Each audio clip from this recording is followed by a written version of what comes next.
สวัสดีครับ มีคนคิดเหมือนผมไหมครับว่าทำไมแอปประกันสังคมถึงล่มและจะกลับมาเปิดได้ในวันที่ 27 มกรา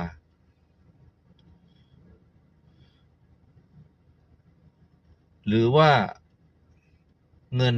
ในคลังของประกันสังคมจะหมดจริงๆ อันนี้ความคิดนะครับ เพราะว่าเงินเดือนของพนักงานบางบริษัทจะออกประมาณวันที่26 25ทีนี้บริษัทก็จะส่งเงินเข้าประกันสังคมแล้วเว็บก็ไปเปิดใช้งานได้วันที่27